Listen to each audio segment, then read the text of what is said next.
Medieval-tinged prequel Doom: The Dark Ages. Yes, the new Doom pivots from Eternal's platforming and instead literally grounds its combat in strafe-heavy gameplay with an emphasis on power.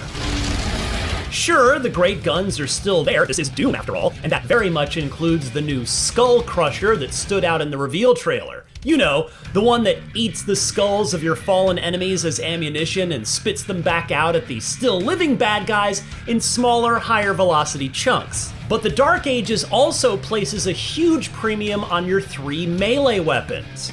The default electrified gauntlet, which can be charged up, the flail, and the star of the reveal trailer from last summer, the shield saw, which can be thrown or used to block, parry, or deflect. Quote, "You're gonna stand and fight," game director Hugo Martin said after my demo of the new Doom. Perhaps it won't surprise you then that Martin says The Dark Ages is inspired primarily by 3 other seminal pieces of pop culture. The legendary original Doom, Frank Miller's Batman: The Dark Knight Returns graphic novel, and Zack Snyder's 2006 classic movie 300, perhaps not coincidentally based on a graphic novel by Frank Miller.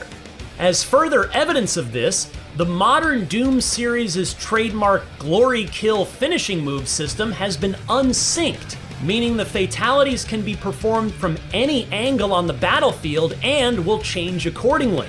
This is to account for the hordes of enemies that will be around you all the time. Yes, like 300 and the original Doom, you'll be surrounded by bad guys in combat bowls that have been significantly widened in the Dark Ages.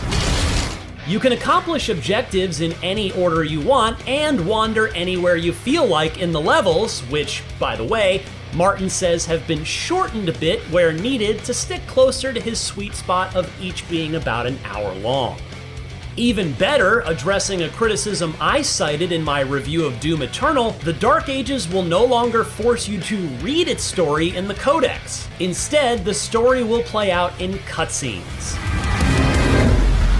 And the story will, quote, "take you to the far reaches of the Doom universe," id says, with a big story described as, quote, "a summer blockbuster event with everything on the line, as your power as the Slayer is coveted by your enemies." Martin also made a point to emphasize that the development team is focusing on simplifying the control scheme, believing that in hindsight, Doom Eternal made the controls too complex. Martin said the team wanted something that felt intuitive so that when they pressure the player, they're not